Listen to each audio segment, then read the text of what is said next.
There's one last person signing in. We're going to go ahead and get started. I just want to start quickly by introducing myself.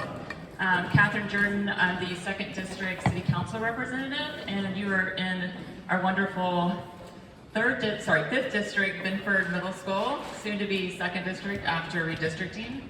And I will let Stephanie introduce herself in a second, but I just want to start by thanking everyone in this room for turning out for this topic. I know we're passionate about our neighborhoods, our communities. I want to thank Sven and Amy for putting the logistics of this together, the FDA for helping craft the agenda, and of course our planning team for spending another one of their evenings making sure that the public's engaged in all of the hard work that they have done so far. We're going to keep our comments pretty short. I know what everyone's eager to hear is the update on these 3 zoning changes. And then we're going to reserve the bulk of the time for Q&A so that you can interact with our guests, with us, and we will just ask, and we'll review this when we get into Q&A, that we want to try and hear from everybody. So, one question, then we'll work around the room and come back to you for follow-up questions. All right, my wonderful colleague, Stephanie Lynch. Really shine brightly in the other. Good evening.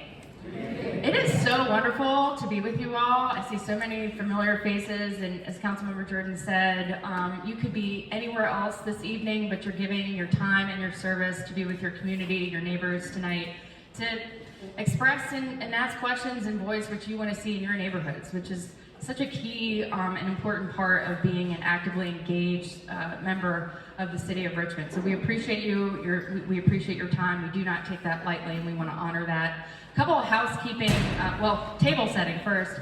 Councilmember Jordan touched on this a little bit. We are at the very beginning of this journey, and we are walking this alongside with you. Matter of fact, this will be my first time seeing the new revisions to these 3 key pieces of the proposed zoning changes. So I'm hearing it for the first time as well, and we're really interested to hear your thoughts, hear your questions, get all of your kind of feedback and input vetted. The way that we're going to do that tonight is when we get to the Q&A section, just for sake of time, lining people up. We'll as you have questions, we'll stand in a row here at the center of, we'll try this. We'll try to have people lined up in the center to come to the mic, and if we need to, we can move the mic around and get to you so that we can get to folks who have questions maybe in the more interior parts of the room. In any case, again, thank you so much for being with us tonight. Thank you so much, Director Vonk, for giving us your time, and really look forward to hearing from all of you and hearing your voices this evening. Thanks for being with us. And we want to acknowledge our, second district. And of course, Mariah White. Go ahead. School board member Mariah Wright is joining us today.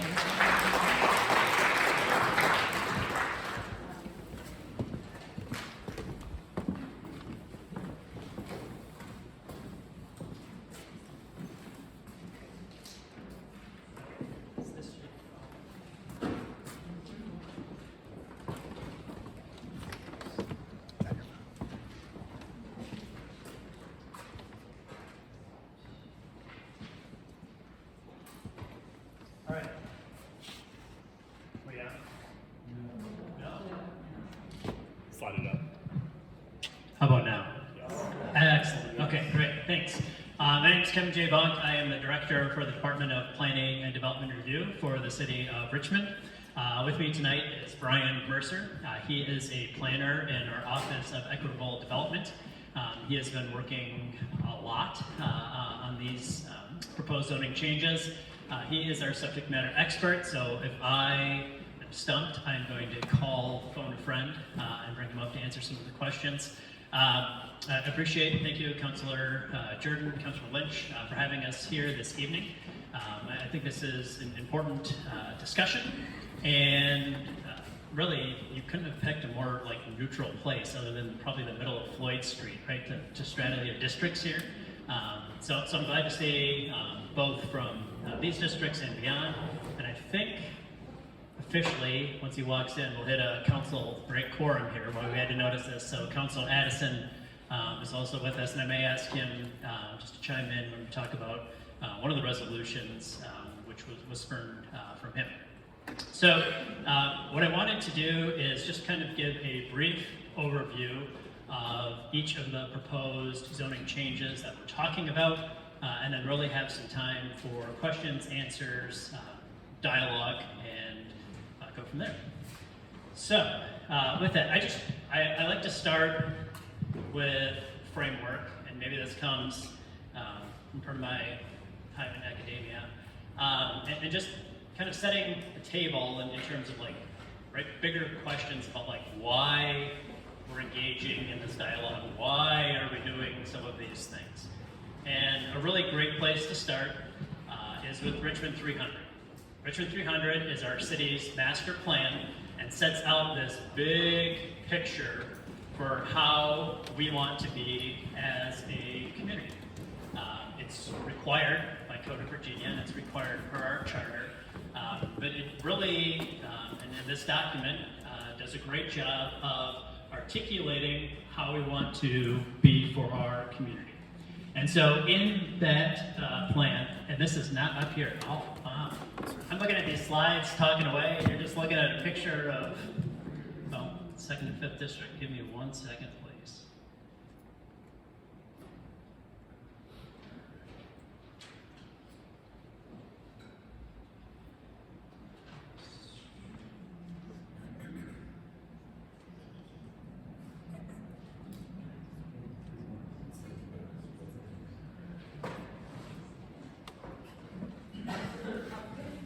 Yeah. This is being recorded. Sure. Yes, this is being recorded, and also I will be happy to share the slide deck afterwards if there's any follow-up questions on that. I'm going to give one more try here for duplicating. All right, let's see if you can see it there, but how about when I press the magic button? It is. All right, okay. Technology. So we start with one citywide vision and articulate that through 3 different maps, a nodes map, a future land use map, and a future connections map, and then also 5 topic visions about, again, more fully describing high quality places, equitable transportation, a diverse economy, inclusive housing, and a thriving environment.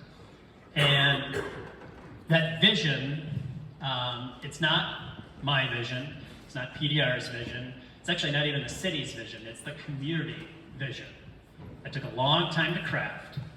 In 2037, Richmond is a welcoming, inclusive, diverse, innovative, sustainable, and equitable city of thriving neighborhoods, ensuring a high quality of life for all.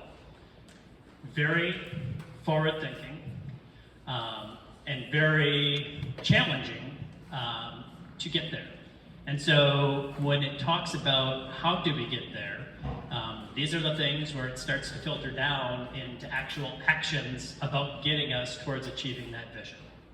So how do we implement the master plan? 4 ways, and we're gonna, this is kind of, again, diving in where we're at. So we've got a capital improvement program, right? We spend money on infrastructure. We put things like streets and parks and utilities. We build the city by funding those projects. We have a subdivision ordinance. I know everyone gets really excited when I talk about the subdivision ordinance, but it's basically how we make parcels and make land in the city to build upon. We've got a zoning ordinance and a district map, which we're going to go on talking about tonight. And then internally, policy plans and guidance, right? How do we actually do all of these things? So how does the bureaucracy work to do those? Tonight we're going to focus on the zoning ordinance and talking about zoning changes. So again, sometimes just stepping back, why do we have the zoning ordinance? It talks about a lot of things in that zoning ordinance, but there's some particular things in the charter. It talks about having these regulations to lessen congestion in streets, secure safety from fire, panic, and other danger, promote health, sanitation, and general welfare, providing adequate light and air, preventing overcrowding of land, avoiding undue concentration of population, facilitating public and private transportation, facilitating public utility services and sewage disposal, and then facilitating provision for schools, parks, playgrounds, etc. So the zoning ordinance is its purpose is to achieve these things. And it does through a variety of districts that have certain regulations about what you can build, what type of uses, where the structure has to be, how tall it can be, all those things are within that zoning ordinance. And our zoning ordinance was primarily crafted in the 1970s. And as you know, Richmond today is a very different place than it was in the 1970s. And so we are embarking on a path. One of the things Richmond 300 said to do was to rewrite the zoning ordinance. So we are working towards that. But in the interim, we're talking about 3 significant changes to that ordinance that we felt, or our council felt, or planning commission felt, couldn't wait for that process, that we wanted to tackle them now. So how did this all begin? First, we have a resolution from City Council that looked at eliminating parking space minimums.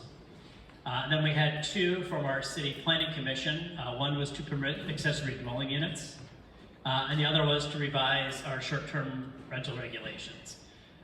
These were passed at various times over the last years.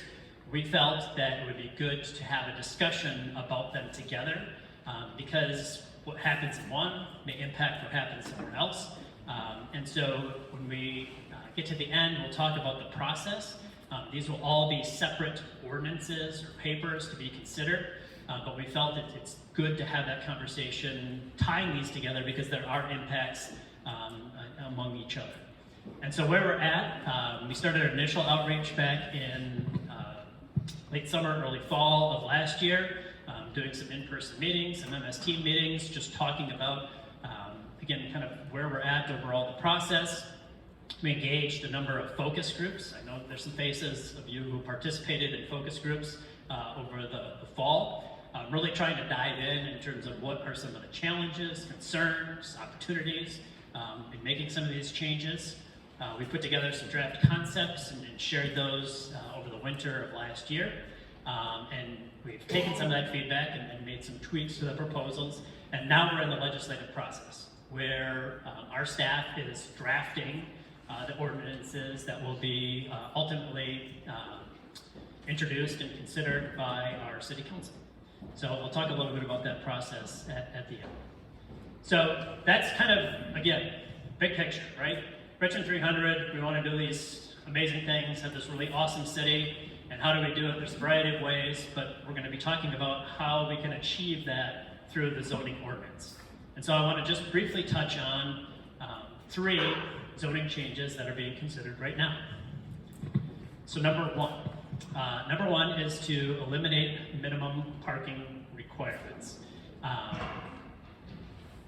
What is a minimum parking requirement? Just always like to do a little one-on-one.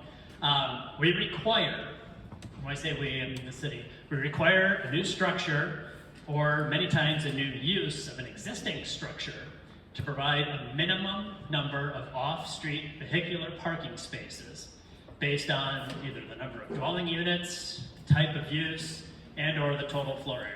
So we've got a formula in our zoning ordinance that says, look, if you're going to build a school, and I don't know, I'm going to look at, this is one of the ones I look at, Brian, is it square footage or number of classrooms or people? Classroom or number of seats in the auditorium. Number of seats in the auditorium, right? Number of seats on the auditorium, that's how many parking spaces will need to be provided based on whatever that number is. And so there's formulas for all sorts of things, from schools to bowling alleys to funeral parlors to homes, you name it, we got a formula for it. So it requires a minimum number of spaces, and it also we require some things about how those parking spaces look, the dimensions, the size, the circulation, how they're landscaped, how they're buffered from other types of uses. Those are all part of parking requirements. So what's the context right now? What are we talking about is we have eliminated and or reduced minimum parking requirements for some uses in certain mixed-use districts. So in some cases for residential uses, there's a reduced number, or for other types of commercial uses, they've been eliminated or reduced.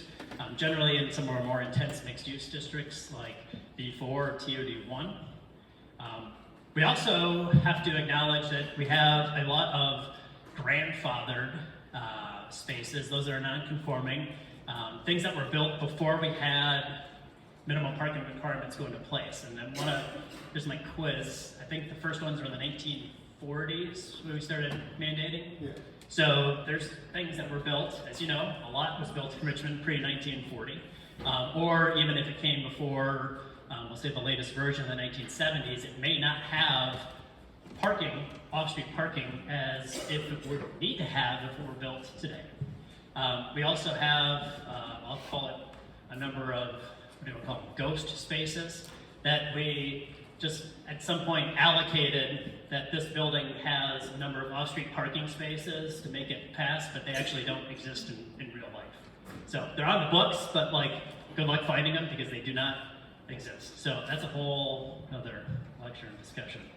But the other piece of the context is we looked at, okay, well, what are people actually building? And one of the early concerns we heard was, well, what about like a huge development coming in and, building all these apartments or putting in a huge commercial use and not putting in any parking?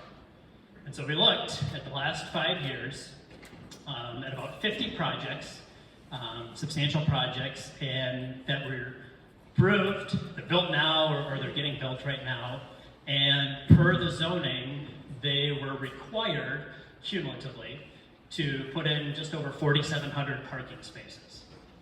And in reality, what was actually built or in the plans, they provided nearly 3 times that. They provided over 12,000 spaces. So we can talk some reasons why they did that, but here's our minimum bar. They provided a heck of a lot more in these developments. So changes that we're proposing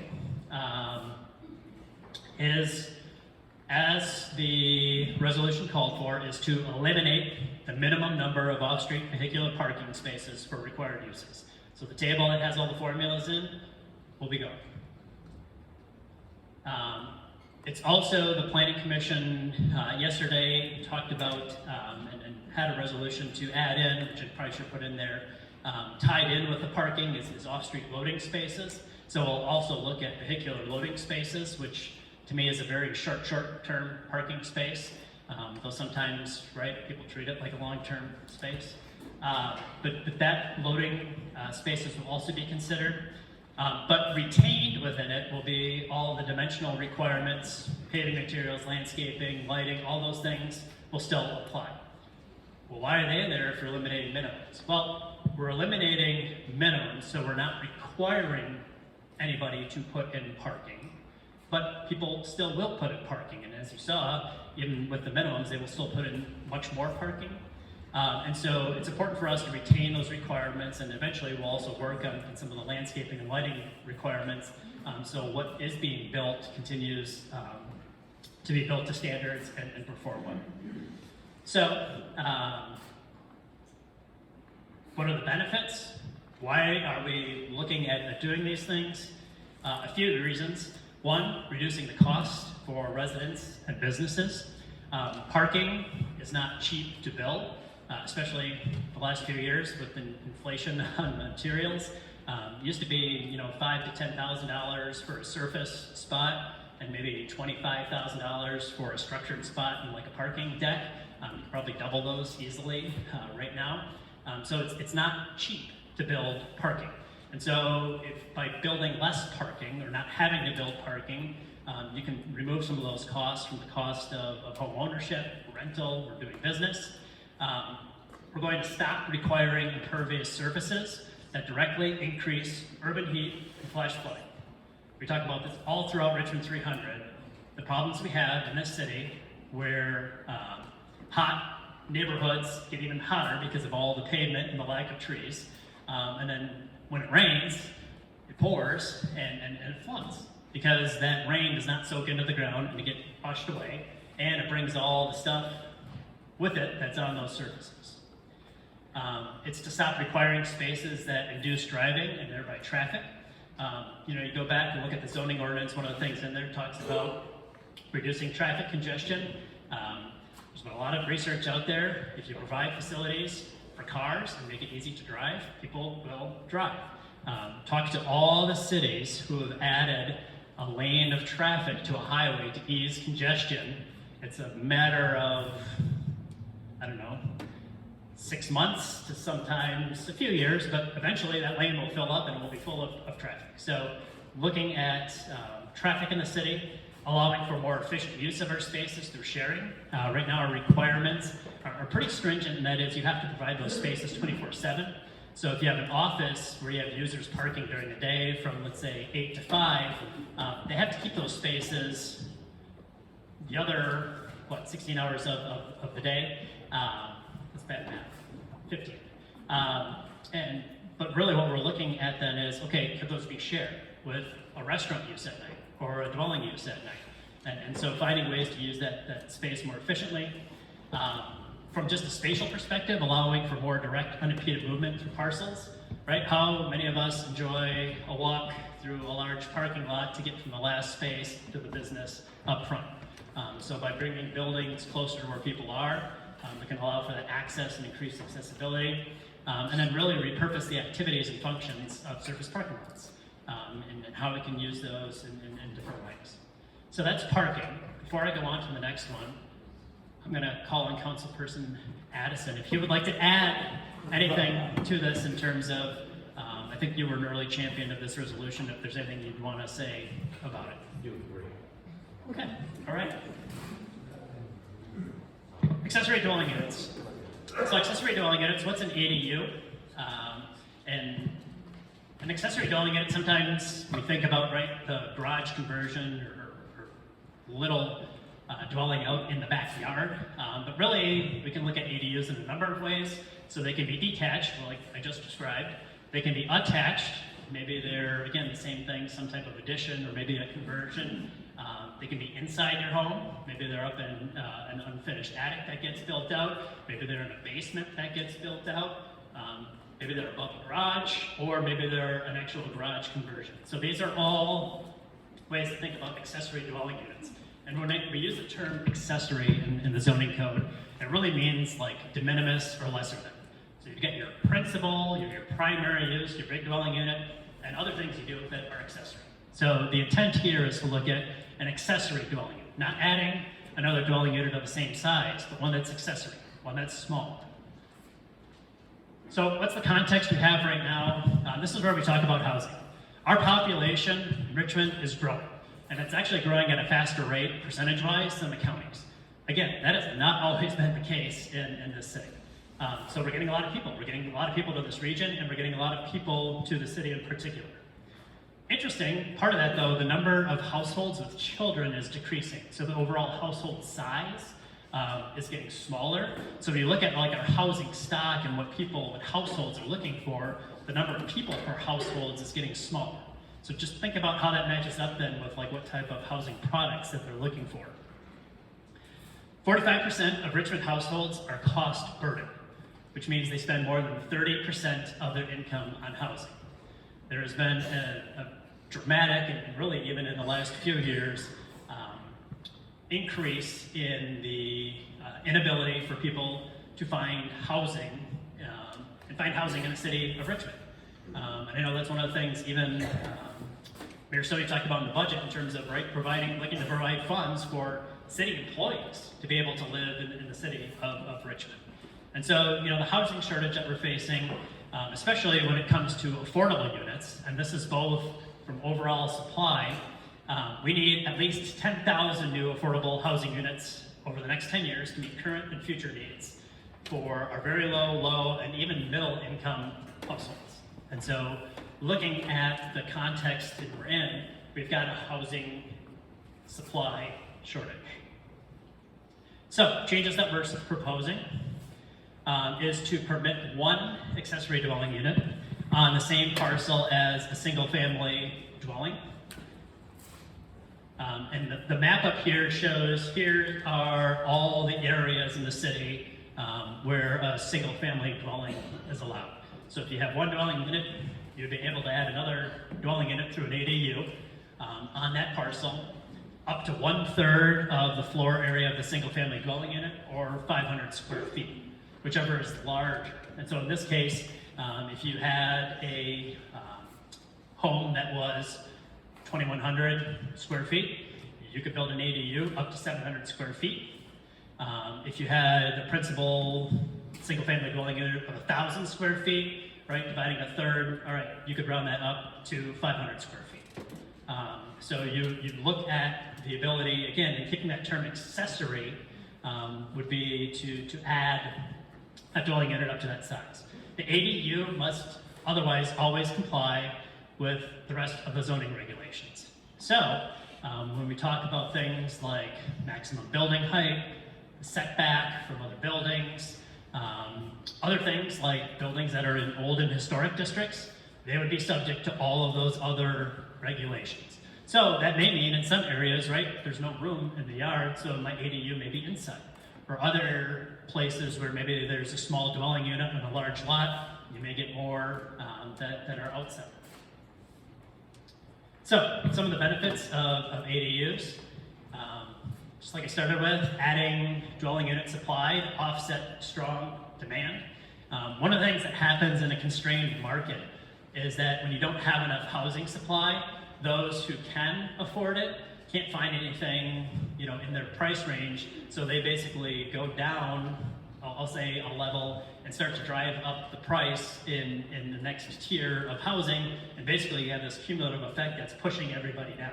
And who suffers the most is the low-income households at the bottom who can no longer afford housing. So I think in terms of looking at both a balance from things that council's looking at in terms of having direct affordable housing, but it's also looking at increasing the overall supply of housing. Expanding the number of housing choices for a greater array of households in a neighborhood. And so that is, right, there are some neighborhoods in the city where somebody may not be able to live. They can't afford it.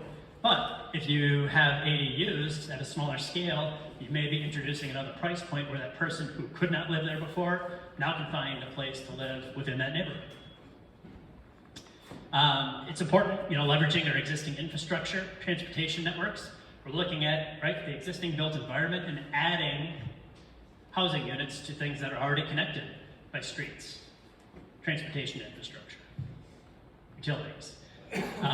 Creating structures that can be repurposed and repositioned to respond to changes in household circumstances.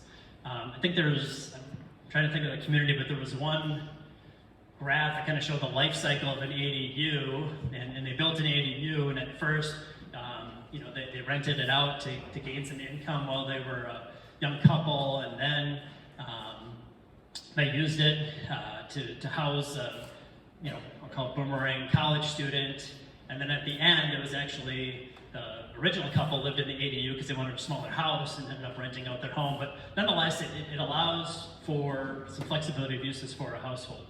And also providing opportunity for households to build wealth. Again, maybe you're using it for family, but maybe you're using it to generate income to help build your personal wealth by renting it out.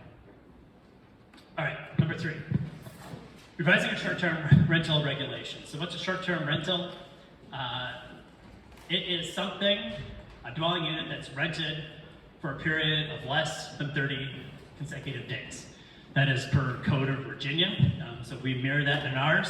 So if it's 30 days or more, it is not a short-term rental.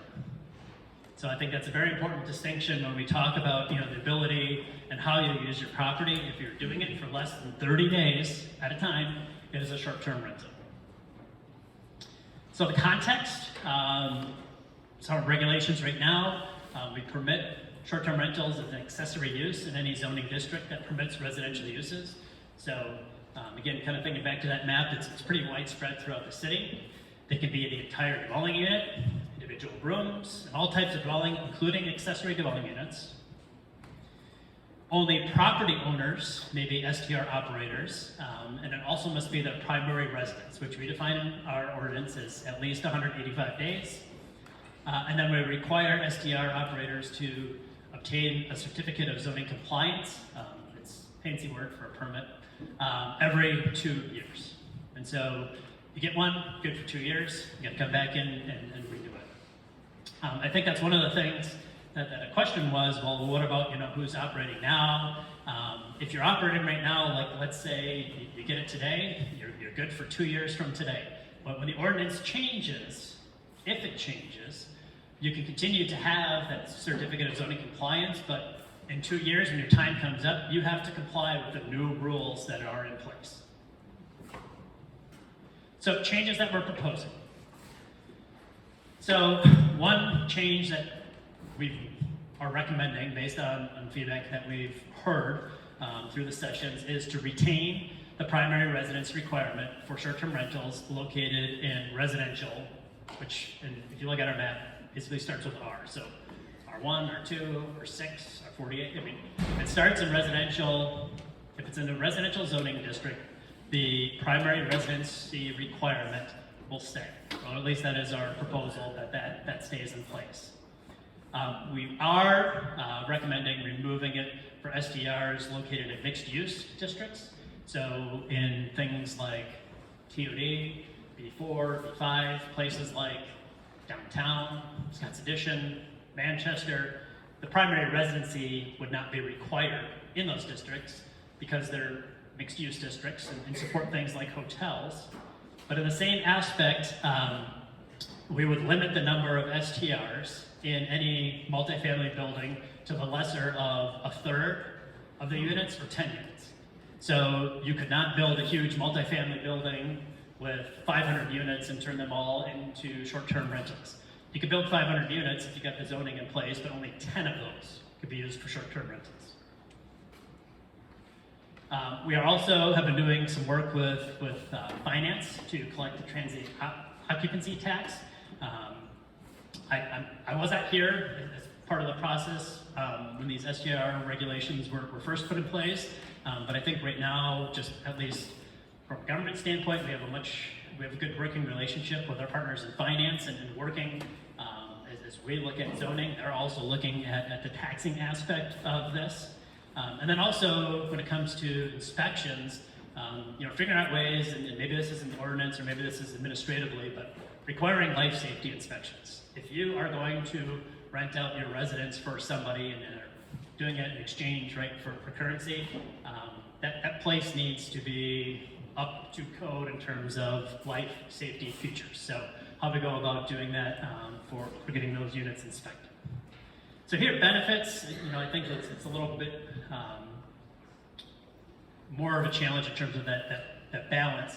But one of the things that hopefully in this proposal is to ensure commercial uses like a rental remain accessory to principal residential uses in residential districts. Right? I think that message in terms of when it's meant and built and really looked at as long-term residence, you can still have accessory uses, but they should be accessory. They shouldn't be the primary use in there. Also, going back to the previous discussion about minimizing impacts to housing availability and affordability, about allowing those units to be available to longer-term residents and not having properties purchased and then converted into short-term rentals for guests, visitors, which are great, but maybe not the proper place is in some of our neighborhoods. On the flip side, those who have a short-term rental or would like to do one at their property, it's another opportunity to build wealth. It also provides lodging options that broaden our visitor attraction, increase visitor spending. Also, part of this, and again, the partnership with finance, is to get better data from the hosting platforms so we can work on doing better compliance and then getting directly from those hosting platforms more information about where and how frequently we have STRs in the community. So that's the 3 zoning changes, some questions and discussion. I just want to put out there just some things to consider as we have that talk. Although we've been talking about them together, there will be separate ordinances for parking, ADUs, and STRs. They will all be different papers, different ordinances, separately considered. So sometimes you see in the council docket like companion papers that are tied together and they have to be together. These do not have to be together. We're just talking about them together because it makes sense, but they'll all be individually independent papers. The city attorney's office is still reviewing proposed ordinances, so just the caveat is out there. There's some things that, from a policy perspective, we think are great, but Code of Virginia says, no, you cannot do that. So there may be some things that are just subject to change. I feel we've had enough cursory conversations that there's not going to be any substantial changes. But as we get into some of the details, there may be things that we can and cannot do for what we're able to do for Code of Virginia. Part of this process, City Planning Commission and our City Council are required to hold public hearings on each of these ordinances. So again, individually at each body, they may choose to do more, but they have to hold at least one public hearing, each body, on each of these ordinances. And then just, again, in terms of process, what I'm talking about today are things that staff is recommending. Staff recommends something to the City Planning Commission. The City Planning Commission considers they recommend something to the City Council, and the City Council is the one that makes the final decision. So in terms of when we talk about what's being proposed, that's just what it is. It is a proposal. It's a proposal to be considered, to be further vetted, commented, our Planning Commission, and ultimately our City Council. All right, so I know that was a ton to digest, and I guess we'll go from there. Thank you, Kevin. I really appreciate that. I know we went quickly and there were a lot of abbreviations, but I see we have people ready to ask a question. I love it. And for those who came in late, we wanted to reserve the bulk of this time for the interaction with you. And what we're going to try out, just like a City Council meeting, you can line up for a question. If you prefer for us to come to you with the mic, if you're wedged in between a lot of people, just raise your hand and we'll get the mic to you. And then in the interest of trying to let everyone ask their question, we're going to ask that you limit it to one. Happy to circle back to you after we get through the room. And did I leave anything out, Councilmember Lynch? Okay, thank you.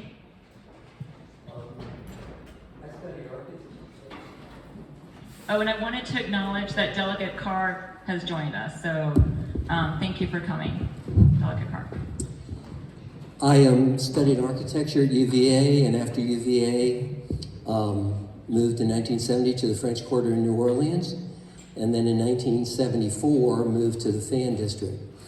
I believe that one of the big reasons that the Fan District became the terrific neighborhood we live in now is because in 1978, the zoning ordinance was changed not to allow any development which would create higher density than already was there.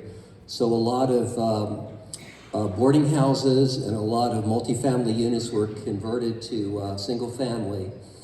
As I understand these ordinances, these would allow every house in the Fan to add an ADU to their unit, to their house, and therefore would allow tremendously increase the density and would also allow every residence in the Fan basically to become a part-time commercial exercise. I feel that by having a rental unit in every house in the Fan, if we do not restrict the building height of those units to be no more than one story, we're going to run into the circumstance where people are going to build two-story units that are going to create tremendous shadows in the gardens and in other houses in the Fan. And I think by increasing the density, we're going to kill the golden goose that has made the Fan such a great neighborhood. Also, if we have all these Airbnb rentals in the Fan, we're going to create tremendous amount of noise at night and tremendous amount of additional traffic. So I'd like to be told that I don't understand this correctly if I don't. Kevin, did you want to respond? And I think just for the interest of, if people have questions, let's start with the questions, and then we can always hear the commentary. Thank you. Sure. A few pieces. I think one, in terms of allowing for an accessory dwelling unit, allows for the unit. It does not specify how that unit has to be used. So whether that is used for the family household that's living there, whether that is rented long-term or rented short-term, it does not prescribe how it's being used in that way. I think in terms of how we define family in our zoning ordinance, it's up to 3 unrelated individuals. There's a long description about describing that in there. I think one of the other considerations is in terms of just generally the household size. It's been shrinking, so depending on what size the ADU is built. The other, I'll say, caveat that really you think about in Fan, Museum District, Churchill, parts of Rana, is the fact that if it has to abide by existing zoning requirements, there may be not a lot of opportunities to add a lot of big ADUs. And so there are some limiting things there. There are also some limiting things. We're just thinking about the zoning code in terms of an accessory building right now. It's not 1 story, but it's what? There's a certain height limit. 20 feet. How much? 20 feet. 20 feet. So you could maybe squeeze, but 20 feet for accessory buildings. And that's following, right, building a garage or building any other type of shed or other accessory building cannot be taller than 20 feet. So whether that's for non-dwelling uses, that's the cap right now in the zoning ordinance. The other piece that is also part of this is it still has to meet building code. And so trying to cram things, there's certain stipulations and dimensions for creating a dwelling unit, but it would still have to meet zoning code, or building code, excuse me.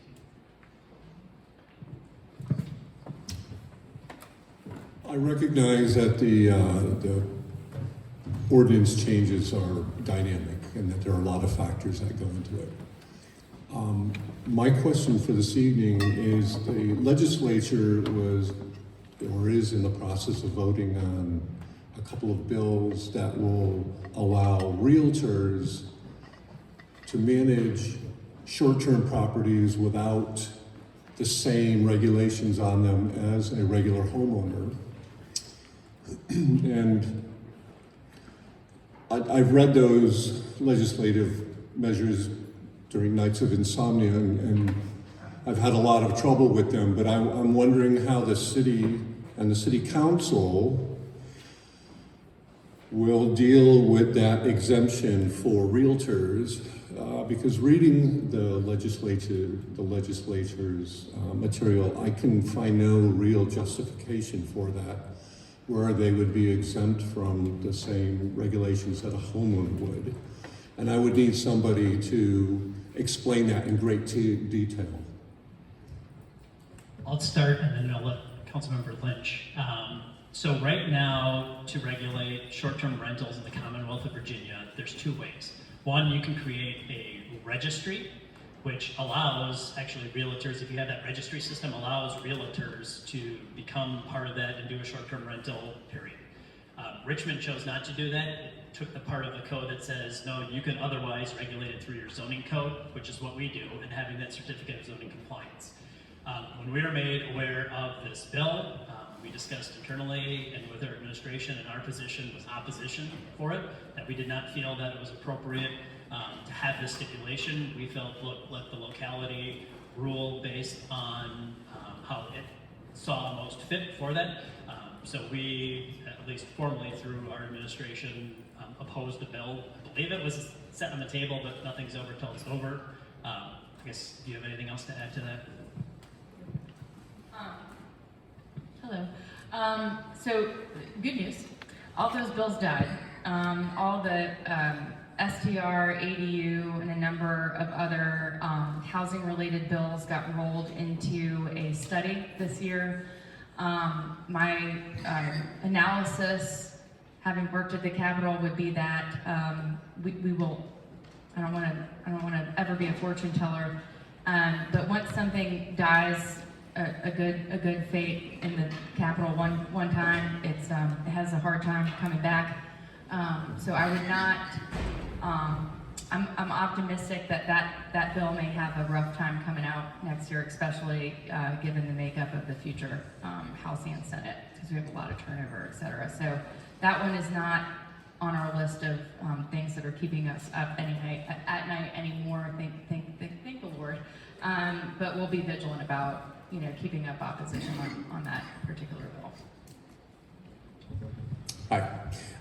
So Richmond is in a bit of a fortunate position that we have a lot of cities that have had issues with short-term rentals, and we've been able to learn from the mistakes that they've made.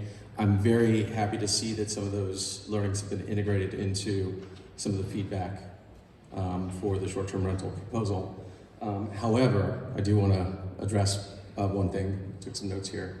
One of the guiding principles is that people who are not owner-occupied are doing short-term rentals for non-owner-occupied rentals are in it for one thing. They're not in it for the community. They're not in it for the neighborhood. They're in it for profit, right? For higher profit than they could rent it to multifamily or single families. So I think that's a guiding principle that has to keep on being said over and over and over. Having said that, over the past few months, I've seen a lot of houses be purchased by investors and converted, I call it devolved, into short-term rentals. They are flouting the regulations, they're not registering, and there's no enforcement that's happening right now.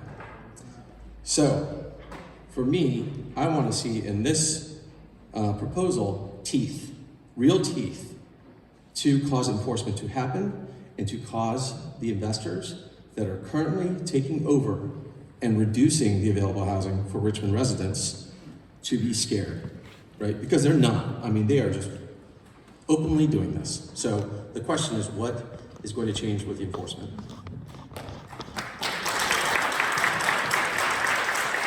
Right, for the sole purpose of doing a short-term rental.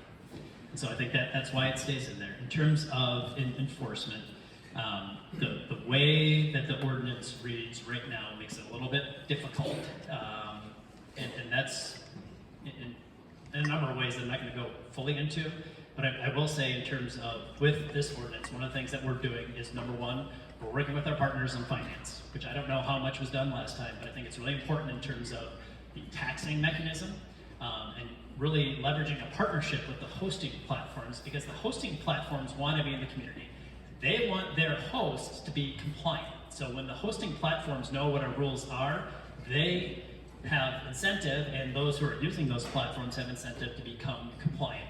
With that, on the back end of it, we get additional information and data about who is hosting, where those properties are, and like how many times are they doing it, which provides us some ways to find out, all right, well now who does not have a certificate of zoning compliance. We are thankful in this year's, just literally came out yesterday, proposed budget for the mayor does have additional staff for PDR. That is something, in my 2.5 years here, there's been a lot of things that we've done in the department. A priority has been in improving our permitting and inspection. Part of it has been in code enforcement, and some of the next steps have to do with also zoning enforcement. And so I will say there's beyond short-term rental, some other zoning issues that we're dealing with.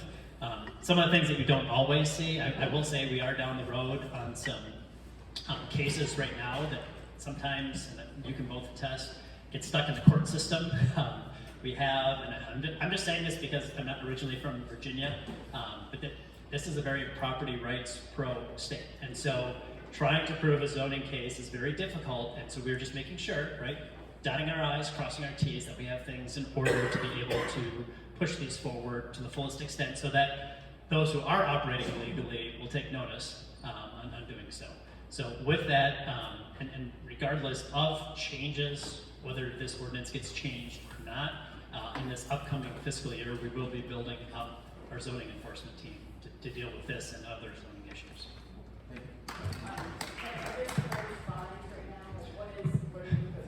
So the happy thought is that, right, we're not about punishment, we're about compliance. And at the end of the day, you comply, which is either you get certified through zoning or you stop doing it. We are looking at the route in terms of, we also can't do things necessarily over and, this is one of the legal questions, right? Over and above for just like short-term rentals. So we are looking, and this is one of the discussions we're having, is what is going to have the most potential for negative consequence. And with that, I think where we're going is those that could potentially result in criminal penalties. That will be tied into, basically we have to choose one path, and that's the path we're investigating, but just like I said, the caveat to flesh out some details with our attorney's office. What about shutting off the water? It's not allowed to use. It's not allowed to use. Turn off the utilities. There are a lot of things that I would love to do in order to gain compliance, but I said that tongue in cheek, but that is something that we've been talking a lot with our city code enforcement team about just various ways to get compliance, and it is very difficult in some cases, but I will just say we're exploring a lot of avenues to do so, but I agree with you on that point. Yes, my name's Charles Poole. I'm in Stephanie's district in the Oregon Hill neighborhood. I would like to very strongly object to the proposal that mixed-use neighborhoods would not require a resident to have a short-term rental. Now, those of us that have been paying attention realize that the FAN and Oregon Hill now have a future land use designation of mixed use. The main goal of the Richmond 300 Master Plan is to change the zoning to match the future land use designation.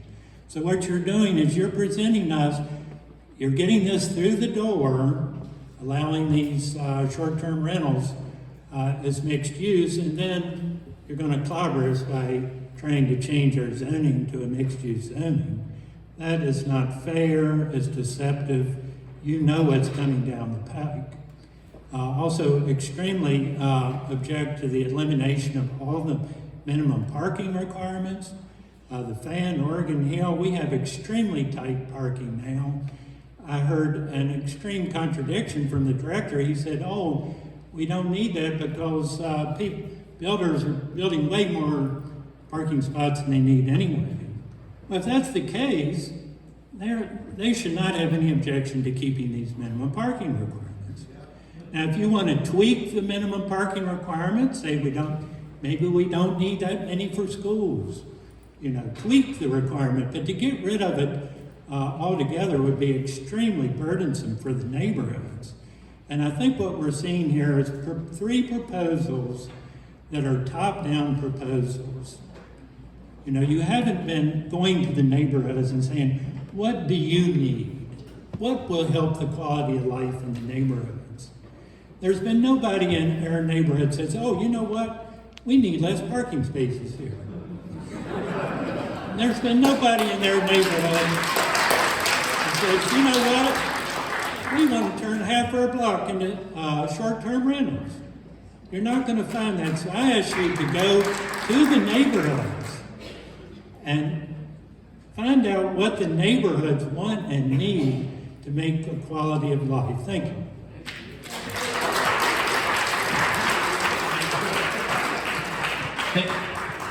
Sure. So I just wanted to address, and I'm glad this is being recorded. When it comes to our future land use designations in Richmond 300, there are many neighborhoods that are mixed use. They're mixed use neighborhoods, but if you look and read what it says, that they are primarily residential with a small but critical percentage of other types of uses. And so in terms of, I guess, two parts of the proposal, the mixed use designation of future land use, there are many ways to zone that to get to that. And in many cases, you'll see that the zoning of the vast majority of properties is an R-dash zoning. R5, R6, R7, R8, it's residential in nature. And so there is no intention on my part to look at changing that in terms of, I guess, changing it in a way to eliminate that residency requirement. And ultimately, when we have that discussion about zoning and how districts will be applied, that is part of the conversation in terms of what uses are allowed and what carries over to the new zoning districts.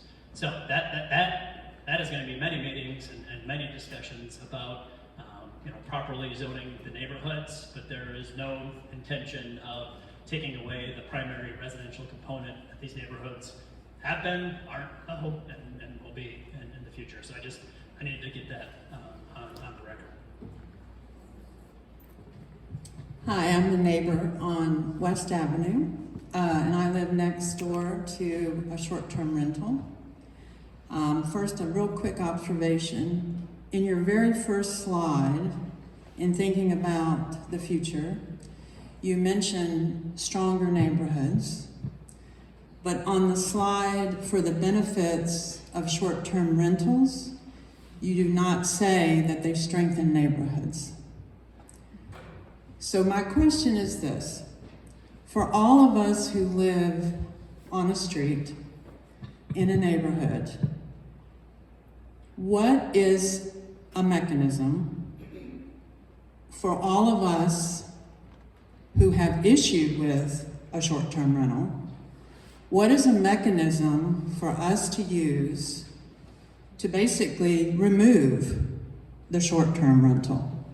Because at this point, and in looking back at the information that you have on your website, I don't see anything that allows the rest of us who are having to live with the short-term rental, with the exception of complaining to Airbnb or one of the platforms, if the short-term rental is on a platform, or call the city, call the police.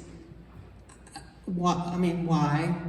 There's not a response, and certainly I shouldn't call the police if at 1:30 a.m. I've got 8 people in a hot tub playing loud music and talking about how great different things are that are happening in their lives, basically in my backyard.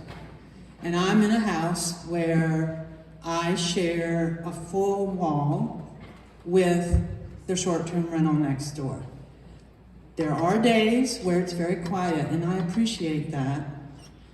But I, cannot see the benefit, but more importantly, since this is probably going to continue anyway, I think we need a mechanism in place where neighborhoods can band together and say, enough is enough, this is not working, do something about it. Because remember, you want to strengthen neighborhoods, and you want to have families and tax base and all the things that a city needs. Sure. Thank you so much. So I feel your pain. Short-term rentals were one of the first things I had to deal with when I was on the FDA board. And the person who owned it lived in Northern Virginia, was the rudest person, or one of the rudest persons I had to deal with. He had no care for what the neighbors were experiencing. So we have heard that. We are trying to bring you a better product that addresses this. I'm gonna let Kevin respond, but also, this is what we want. We want everyone asking questions. I'm just gonna note, please try and be concise, because we want everyone who's lined up to be able to ask their question. Thank you. And you can always continue reaching out to us afterwards. Thanks. So I apologize if I didn't quite address this. I think the first point I was trying to get across here in terms of the benefits, and maybe taken out of context, but it is saying just that in terms of the residents. The neighborhood is made up of the long-term residents that are there. And so whether that is a owner or a tenant, a long-term tenant, that is what makes the neighborhood fabric. And so by requiring or continuing to require that owner occupancy for the short-term rental would prohibit somebody from coming in and buying the property for that use. So that is the intent, is to retain that so that the neighborhood retains that fabric. In terms of complaints, this is something we have not, and perhaps needs some discussion with adding it to our RVA 311 system. Technically, you could report it as a zoning complaint, but sometimes, right, you shouldn't have to think that hard. Just be like, look, there's a short-term rental here, so that is something I can take back to our team and maybe there's a separate category that just talks about short-term rentals so that you can report it and our zoning team can investigate it. If we don't know about it, we can't investigate, and so what we need is address. Address is what helps us, and if it's not on RVA 311, you can email me, and I will get it to the right people to go ahead and investigate. So those are things, yes, you do not, and again, if it's reported, we'll figure out, are they compliant or not, and if not, we'll take the proper steps to get them compliant. Hey, good evening. So along those lines, so I have actually put in a permit violation through RVA 311 for a rental, or short-term rental, that is across the street from me, whose owners purchased it with the intent as investors, and they've become very aggressive towards the neighbors when they've tried to get simple complaints like, hey, you have too many people parking here, you leave trash out, you do all these simple things that a property manager, even if it was legal, are not doing. So respecting of the neighbors is pretty ridiculous on this part, right? And using the mechanism that is there. They've gone to the part of falsely reporting police to these folks whenever they're not home, that kind of a thing. So police are aware of it. RVA 311 is aware of it through the permit violation portion. But my question is, math doesn't quite add up, right? So you want ADUs to be able to exist, and you also want to reduce parking requirements. So when you go into a neighborhood that you say, hey, we want to build this apartment building or these new homes, and we don't necessarily need too many parking spots because, well, the residents, the families have reduced in size, so they need less parking. In reality, what's happening is we have 4 and 5 people moving into a home that is zoned. Some of the things that we've looked at through this process, in terms of, I think overall, one is still looking at what is the zoning district in which the development is happening. And so when you look at a number of our residential districts like R5 and R6, you can only build something so big and with so many units by right. If you want to do more than that, you're going to need to either A, rezone the property, or B, do a special use permit. That is the legislative process. And so if you're looking to do something more intense, more in-depth, more intensive, but if you're looking to do something over and above what is allowed by right, there's going to be a legislative process for that. And in many cases, and if you actually look at some of our SUPs, additional parking may be required because you see that the size and scale of the building cannot accommodate it, or there will be negative impact on the neighbors or negative impact on the surrounding community. So I think we still have to remember that there's still the zoning districts in place that only allow you to do certain size and scale of development. The other tricky thing I'll say with parking is we can regulate that an individual on your property, or right, the property owner has to provide a certain number of spaces, off-street spaces. What we can't do is regulate that you actually have to use them. And so if you go around and you look at, all right, we regulate you have to have, in some cases, 2 off-street parking spaces for a dwelling unit. So some people provide that in the garage. Well, they fill the garage up with stuff and then they park on the street. Or they park other places. So even though we can require you to put in a parking space, I can't tell you where to park your vehicle. I also can't tell you how many vehicles you can own. Some people choose not to have a car, some people choose to have 5 or 6. Doing so in a neighborhood like this could be pretty difficult, trying to find places for all that to park, but in terms of we don't have restrictions on how many vehicles you can own.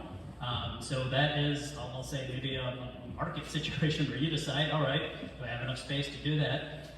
But you may have, a family of 8 with 1 car, and then, some car collector who has 6. That is the part that is just hard to, I'll say, understand sometimes, but also something that we don't have the ability to regulate. And so what we're looking at is, from a use perspective, of letting the individual choose whether or not to provide that parking space. And again, I think in terms of with the minimum requirement, we're eliminating that. We're not putting a max. We're not saying you can't do parking. It's, I think, providing that removal of the floor of the, you have to provide a space. If you want to provide a space, great. If you want to provide 3, you can, but if you want to provide none, you also have that ability. Thank you all so much for having this event. I wanted to do a quick experiment. Can I have folks in the audience raise your hand if you are a renter? Like me. Okay. I think about half our city is renters. 60%, thank you. I kind of thought you'd know the stat.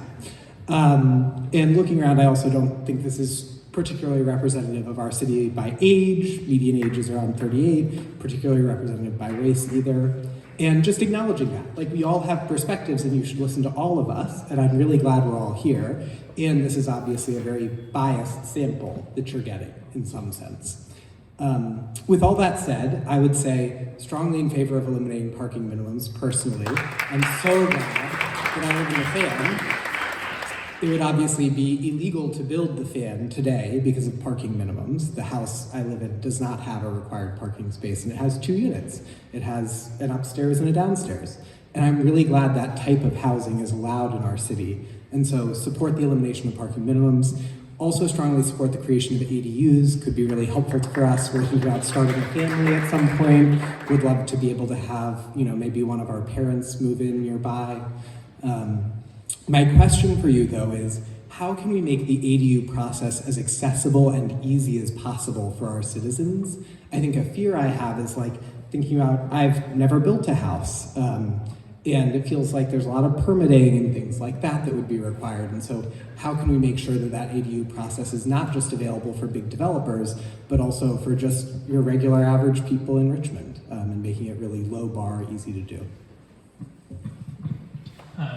Sure, thanks for the question. I think some communities have looked at, well, one is, and this is a bigger thing that we're working on from a technology standpoint, is trying to provide better customer service for all of our residents in terms of like figuring out, here's where I live, what can I do this project on my property, and if so, how can I do that? And so we're actually working with an AI platform right now, and hopefully by summer we may have some things to guide customers, like, right, choose your own adventure, I live here, I want to do this, okay, how do I do it? So working through that process. I think some communities have looked at, I'll call it pre-approved templates, or maybe they've had competitions in terms of design competitions for ADUs for certain neighborhoods and saying, look, from a building code perspective, this checks all the boxes, so you don't have to get that necessarily reviewed. You probably still have to go through some form just to say, all right, in this particular location does it fit. But if it moves forward, that would be something from an administrative perspective that we would look at, among other things, of just looking at how do we make it easier for our customers.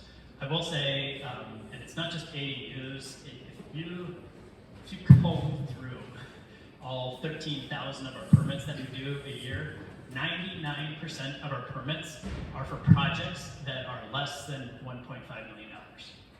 They are small remodeling, small little projects, in a lot of cases done by small contractors, done by small businesses, done by homeowners. And so I think becoming aware of that knowledge most recently has really shifted our focus in terms of how we help the customer. And I will say we're working not just on ADU, but just overall to help customers do business in the city and really become compliant. Because at the end of the day, it's good for us if you build something to code. So that is part among some of the other things that we're doing. So thank you. Hello, nice to see everybody here. My question is about how we factor in the removing the parking requirement with already existing multifamilies that may have been built up in the last couple of years. We're sandwiched in between West Main and West Cary, or Cary Street, and we're in like R63, I believe. And since we've lived there, there's 2 multifamilies that are 6 units each that have been built up on either corner, and on the other end, on Main side, there's a bar that's already there. And both of the multifamilies also have restaurants on the ground floor. So all day long, there's just different people coming in and out. And we have a neighbor that's talking about tearing down their house and also building a multifamily that would be a 3 or 4 unit and getting rid of all parking that they already have. So I guess one question is, how do we factor in the already current density of the neighborhood with new permits for builds? Does that somehow get factored into saying we won't allow that 4 unit to be built because there's already 2 6 units on the corner? And then I had spoken with someone with Stephanie's Lynch, I think was your liaison, about parking permits for the neighborhood. And is that something that's kind of being considered with the R63 to allow for existing residents to kind of still have a place to park and not totally be crowded out by just people coming during the day or night for the patrons of the existing businesses on those properties? Thank you. So for the first part of the question, in terms of the density, I think, you know, we go through and ask the questions in terms of, is this allowed by zoning, in terms of the intensity and the setbacks and height and those things. If it's not, they need to go through a rezoning or special use process. There may be some consideration about, okay, how will this building impact some of the surrounding buildings around it? I think when it comes to parking, I guess I go to the next piece, is what we are looking to do is remove ourselves as a city from the regulation piece and look at it from the developer perspective or market perspective. And when I say developer, right, sometimes people are like, oh, developer. But again, going back to what I just said about permits, I mean, a lot of our developments are small scale in nature. Very few. We have very few huge projects. Those are the ones that get all the attention, but most of our projects are very small. And where I'm going is when somebody comes in and decides to make an investment or build a product, they're going to have to think about, all right, how ultimately am I going to be able to sell this product, to rent this product, to lease this product, and how important of a factor is parking or off-street parking or dedicated parking going to be as part of this. And in some areas where there is not a lot of density and not regulated on-street parking that you could park for as long as you want, there's probably going to be incentive to say, look, I'm not going to provide it because it's ample, abundant, and it's close. But if you get into areas where there are regulations in terms of limiting the time or who can park on the street in terms of permits and the cost, somebody may say, look, parking is scarce in this area, or the cheap parking is far away. So if I don't build parking as part of my development, I will not be able to sell it, I will not be able to rent it, I will not be able to lease it. And so it's looking at allowing the market to shape some more of those dynamics. And I will say, there have been ongoing conversations with our partners in Public Works and looking at the ability to expand residential parking districts. That is something that is neighborhood driven and really can feel for neighbors who say, like, look, we're at the point where you know, I don't know where all these people are coming from to park here, but if we say, look, this parking is for residents in this area, that is something that also, I'll say, counts as part of our total parking infrastructure. It's not just looking at the off-street spaces, it's the on-street spaces. Do you have something you want to add to that? Yes, great. Hi, I'm Andreas Addison, First District. My name's attached to that legislation for the parking requirements. Just want to make sure I make a couple of things clear. It is not getting rid of any existing parking. On-street parking stays the same. Any existing parking structures are available. It's just changing the requirement for new construction, mostly bigger construction projects, in terms of what's required of them to do so. I've had projects in my district where the developer has brought in significantly more parking than required from an SUP process, from a by right process where we zoned it that way, and the process we have to go through as we grow is, of course, where we put these parking pieces. Now, for everyone in this room, personal story, I used to live 2 blocks away on 1515 Grove for 3 years. I know what it's like to live and park in this neighborhood, especially after a long weekend when I would drive and visit someone on a Saturday and come back at night and can't find parking anywhere near my house. because it's tight here. Well, you have a parking zone, and it's great to have that, but there are neighborhoods where I know they need that, but they can't agree on the terms or specifics around how that happens. But it's right adjacent to where development's happening. It's right next to Scott's Addition, where I represent part of that district as well. And neighbors across the street on Broad Street south of it say, where do I park? I'm getting people going to bingo and going to other places and going to all these other restaurants and places. I can't come home after work and park near my house. What a great thing to protect. And we can do that through parking enforcement, through giving you decals, etc. But here's my challenge with how we've done decals before. It's based upon you paying for it, right? I believe economic development should be saying, we're going to make sure you can park by your house if you're adjacent to commercial corridors. Based on the number of bedrooms, you can get a number of decals for your parking permits and support the enforcement of that area around in your neighborhood. Because we don't have that, and we don't allow for that in certain areas. I have neighborhoods in Libby Avenue that have parking encroachment for employees at restaurants that park in front of their house for 5 to 8 hours a day, and they're complaining about it because they can't park in front of their house. I can fix that. We can fix those things. Like, those are things we can take care of through enforcement and other aspects of that. What does that do? To Mr. Vaughn's last point, it creates the requirement of developers to build parking for those uses when they need them for what's being built. Another caveat would be shared parking. If you walk around Libby and Grove, there is ample parking, but it's empty. And the places where they can park for restaurants are full. There are banks, there are the businesses that have open parking lots, empty, because when that business is closed, they're no longer accessible for use. I want to change that. If you're building parking, especially for different uses, it should be shared. It should be used by all of us. Because you know what I want to do sometimes? There's a residential building, I have a first floor commercial use, I should want to go park in that spot to do what I need to do. And go back on my day. If it's empty, it should be usable. What does this do? Helps us stay affordable, helps us stay attainable, helps stay accessible for the future of our growth. The master plan creates that. What I want to do is make sure we're balancing that. There's no removing parking that exists. I'm not getting rid of any on-street parking. I'm not getting rid of anything required for that capacity for a single-family residential house. This is for future development, especially in dense corridors that we're looking to see how to apply this opportunity for it. And a lot of it's going to happen along transit corridors, where high-frequency transit is going to be where this is generated for that. So I just want to make sure you understood there's no getting rid of existing parking. There's no eliminating things of existing aspects of this. This is looking forward to the future and trying to change and adapt to that aspect as we move forward. So I want to make sure I explain that from our perspective, and those are things we'll move forward together with. Ms. Gordon. Thank you, colleague. Just a quick time check. We only have this building for 30 more minutes. So I'm going to ask everyone to keep their question to less than a minute, as concise as possible, and then the answers to about a minute also, so that we can have a wrap up at the end. Thank you.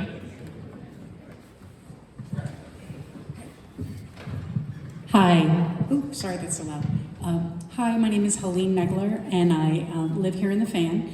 And over the course of the over 20 years that I've lived here, what I have seen is an increased level of the need for parking permits and things like that. They've moved further west as time has gone on. And originally it was about VCU, but now it becomes density. And I agree with many of the long-term goals of increasing public use of public transportation and definitely in diversity of population. However, it does sound to me like there's a disconnect between those goals and the idea that, as a practical matter, if parking is not included in development, that there is going to be a shifting of that burden of parking to residents, because there's no restriction on people, for example, who rent one of these or own one of these units in a building that doesn't have parking, of not having a car. So what mechanisms are in place to not shift that burden to the existing structure? Thank you. Sure. So I will say, maybe going back to the original point, I don't know if there is a mechanism that can prevent this shift. And the reason I say that is that we can require per the ordinance for you, the development, to physically provide that space. But I cannot dictate who actually parks in that space. So again, if you look at that space may be made available to you as a tenant in that building, but there's nothing that says if I'm a tenant in that building, I actually have to park in this space. I can park in the space, and you know what? Maybe with someone I rent, I make it a dedicated space. Great. But you know what? I want to park somewhere else because it's easier to get in and out.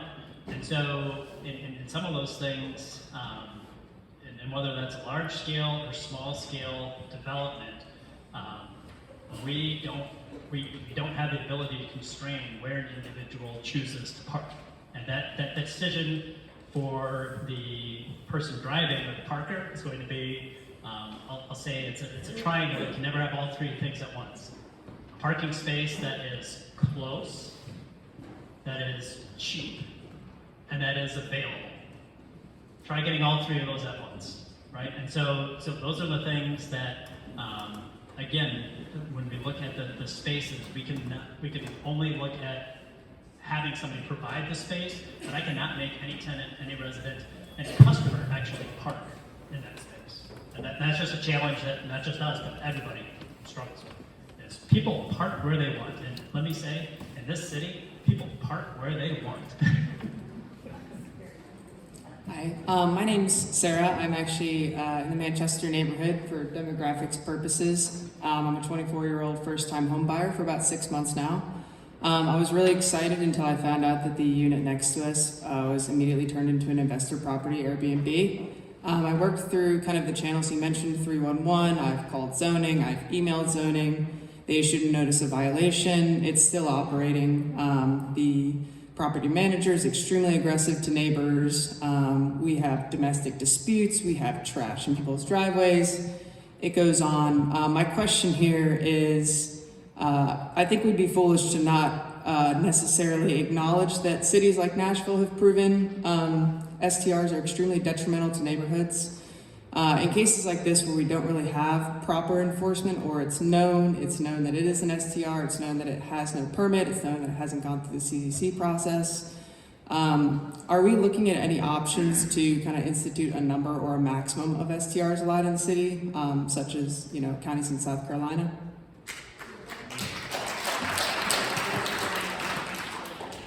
Thank you. Again, I think, and I will acknowledge, we still have work to do on the enforcement piece, both from our staff, but also as we work through prosecuting these through the court system. If somebody does not ever get back to you, I tell everyone, just call me or email me to let me know about that. As far as what is being proposed in the regulation, there is not a cap or a quota on the number that would be allowed in the city. That is something I think in terms of, again, there's a process to be had. So area, or it has been done places where you're close to transportation. So do you think that going this far as the first step is the right approach for Richmond? So it's not a first step, but it's part of the entire part of the master plan and the rezoning and looking at the comprehensive viewpoint of a 50-year-old ordinance requirement formula for parking. And truthfully, the asking for the extreme means we're going to get something that's going to be more modern, more applicable to the entire city. To make it smaller of an ask means we're going to get something that's going to be even less than that. And so from a negotiation standpoint, legally, I was given, I think, 2 words I could use for the parking requirement language, and it had to be either the extreme of eliminate, which is what the language we did was, versus something that I think was very, very unenforceable, which meant unactionable, meaning they could just say, we're not going to do it. And so for me, the elimination is just a step to explore it. It was a push to say, what would this look like, and how would it be applied, and how would it be implemented? And so for me, I believe from my research from my peer cities around the country, that is how it started, and then how it became, as a negotiable position of implementation, became what you've seen in other cities. I would say Buffalo's is pretty robust in comparison to what we can do. There are a lot of smaller cities and towns that have done it, which I don't think has the same comparison.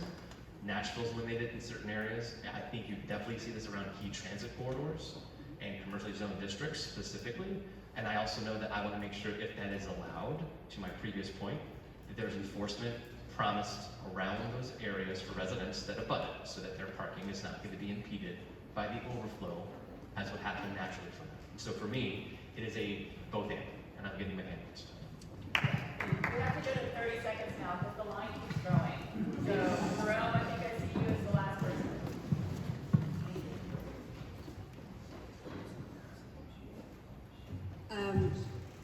You mentioned that this is sort of step one of a negotiation, but this has been presented to us as yes or no. Either we're going to get rid of all parking requirements or we're not.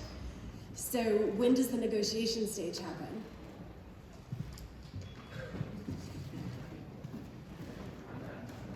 I mean, we're going to get a paper next month, and we're going to have an entire public process about what that parking requirement paper looks like. And it's going to be. Then what is the past, I feel like the past 9 months has been a public process. What have we been doing if this hasn't been the public process? I would say it's a public process about what the intent, impact, and potential process would be. I mean, we don't have any specific details.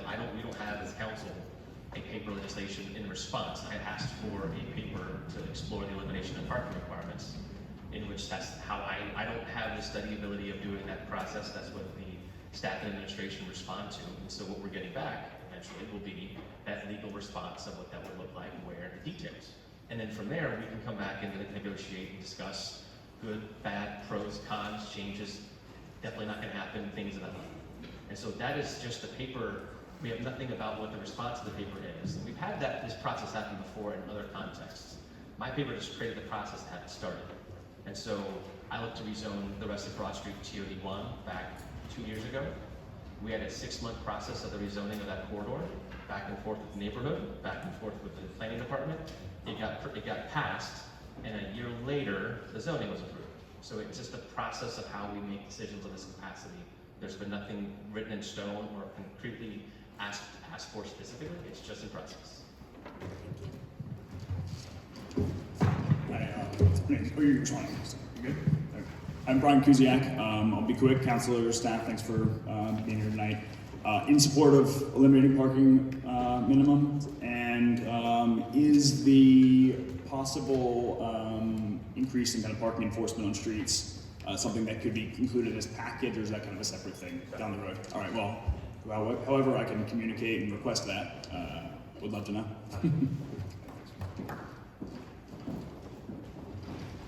Hi, Sam. I live in Oregon Hill. My question is, obviously, I live in a neighborhood that's very transit accessible. Eliminating parking requirements, which I support, would probably put a lot of strain on the current, transit lines, GRTC. Is there an exploration to increase, bus lines to areas that might be more impacted by this?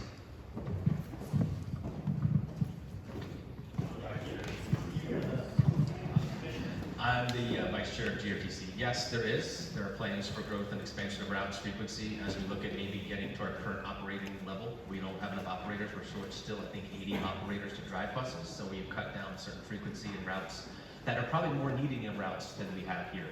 And so I do believe you're going to start seeing more bus shelters and other resources providing for safety and from the elements and weather around the city, especially in other neighborhoods that might have the frequency we have here. And so I think you will see a lot of that happen in the infrastructure in the next decade or so. Hey, Mickey from Bell Heights. In future presentations of this ordinance, you showed a statistic about 4,000 required spaces versus 12,000 or so provided spaces. That's a very misleading statistic, as it's an average without any provided median. And it suggests that there's a surplus of parking being provided when a lot of us are experiencing the exact opposite. Could a median be provided, or is any of this data available for us to actually look at? Yes, if you ask us, Brian's at the table, and we'd be happy to share with you the projects that we looked at. Thank you.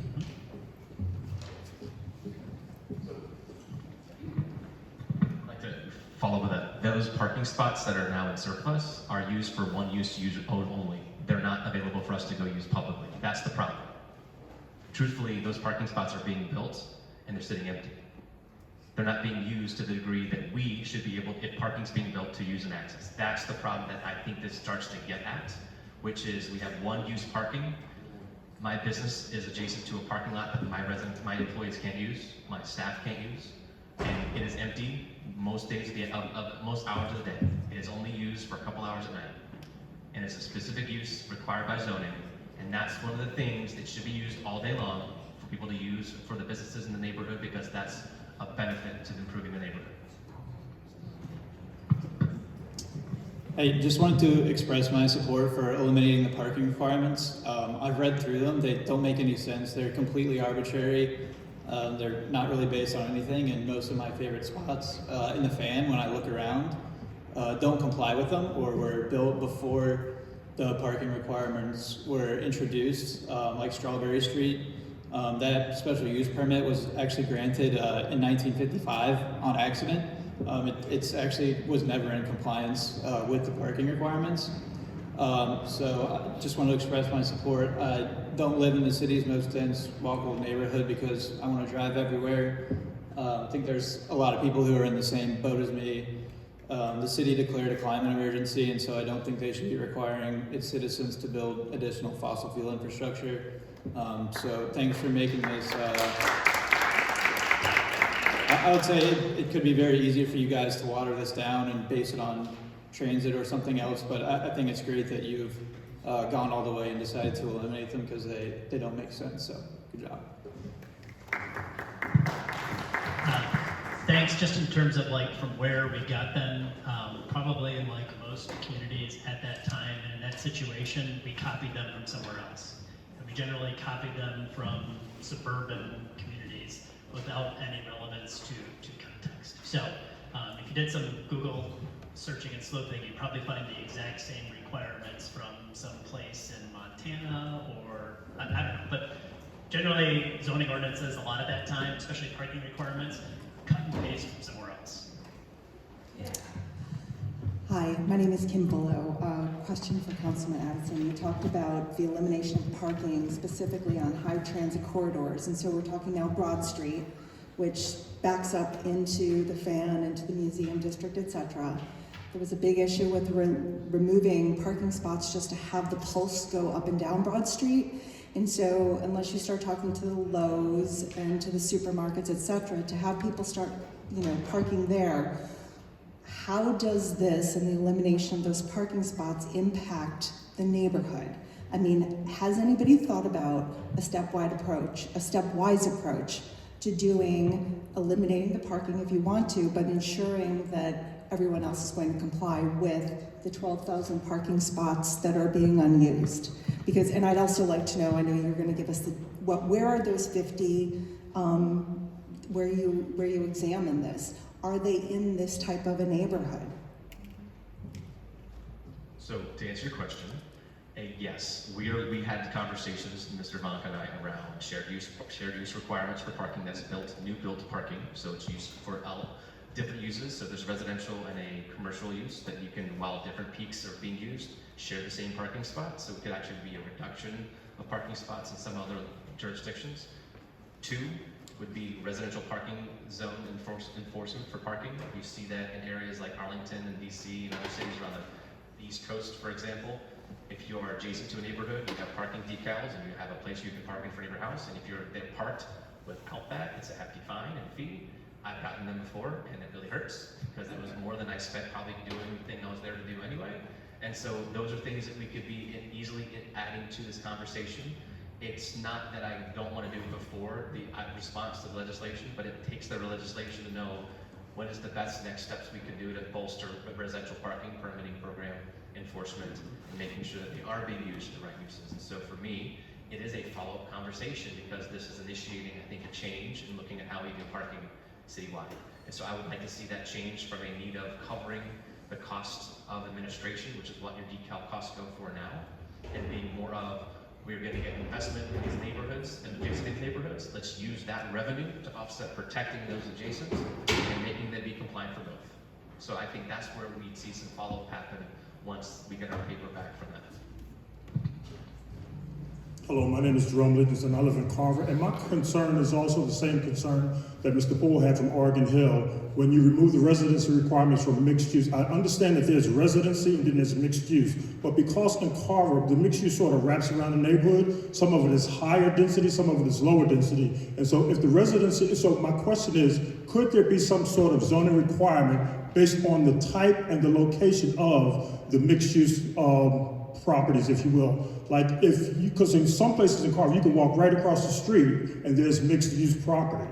And so if there's no residence requirement for the short-term rental, then that could spill over and create the kind of concerns, issues that everyone else has, other folks have talked about as far as having someone manage the property that's non-supportive of the neighborhood. So could there be some sort of zoning requirement for, based on the, I guess, the proximity of a mixed-use development, if that makes any sense whatsoever?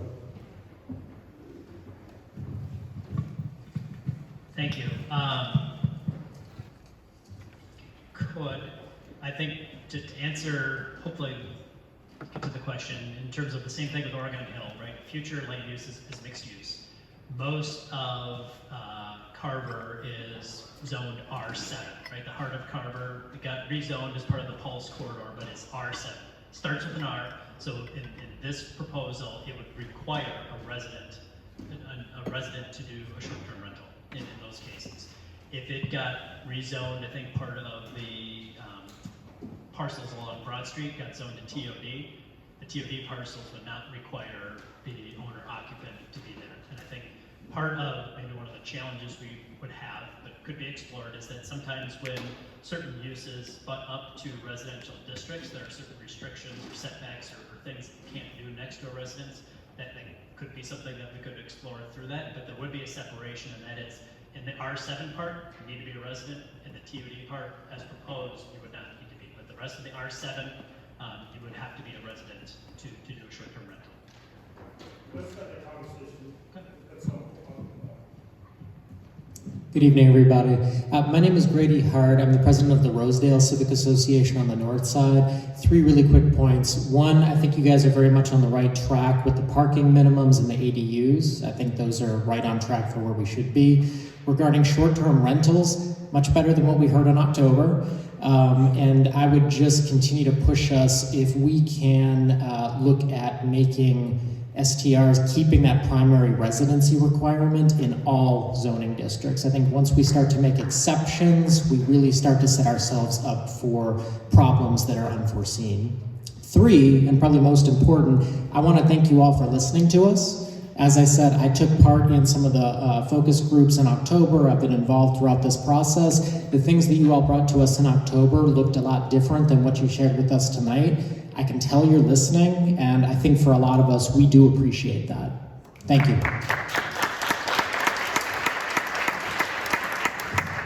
So one quick question. I'm trying to think of exactly how it was conveyed, but it was related to heights and zoning requirements and things like that, and if you're going to build something that's taller than, and so how do you explain the museum district where the houses are being torn down and there's very current, something that doesn't really fit in with the aesthetic of the neighborhood, and so that probably required a special use permit, and I'm wondering, what does it take to get one of those denied as opposed to all of them being passed in the city? Sure. So for a special use permit, when we evaluate it, we have to look at 2 things. First is what you want to do. Does that help us achieve the future land use? So you can't do it by right. You can't do it with the zoning right now. Just what you want to do, does that help work towards, is it in the direction of that future land use? So that's checkpoint 1.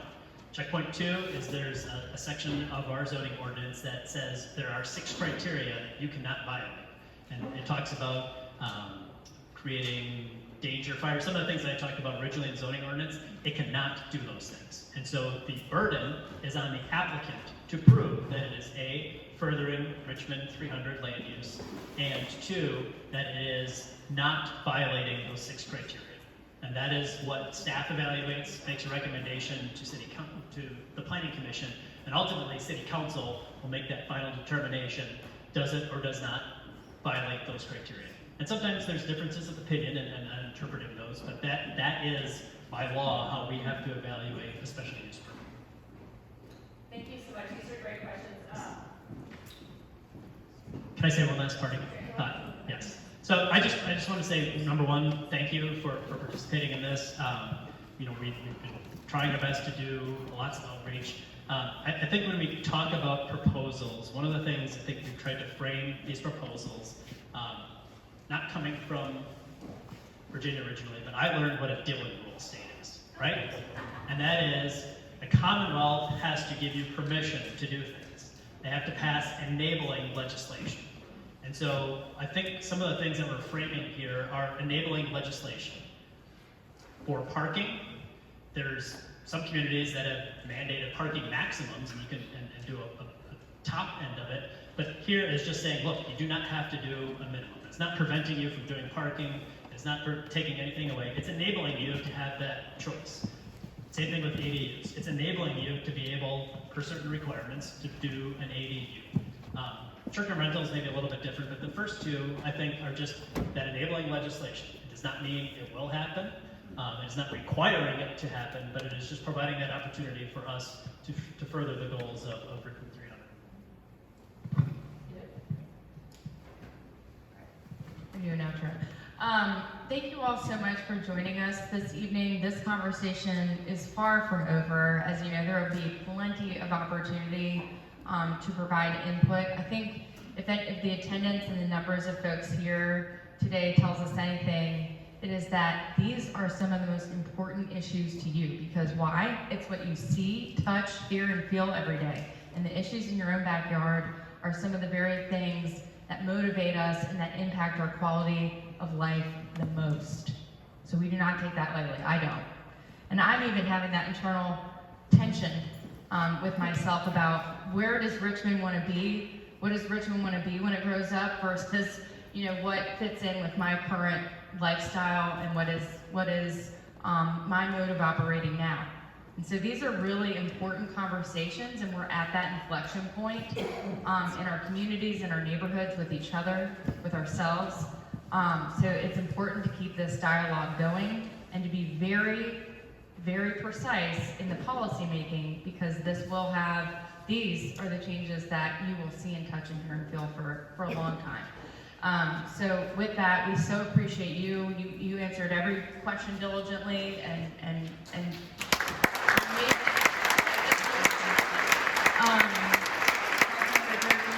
you so much for being an amazing friend and colleague and doing this with me. Hopefully we can do this again. And Councilmember Addison for sharing your insights. And as you can tell, that man wears a lot of hats, has a lot of stuff going on. So thank you for sharing that knowledge with us today. But thank you, everyone. We'll stick around for a little bit this evening if you have questions. Oh, and of course, we didn't acknowledge earlier, Delegate Betsy Carr is with us. Thank you so much for joining us, Delegate.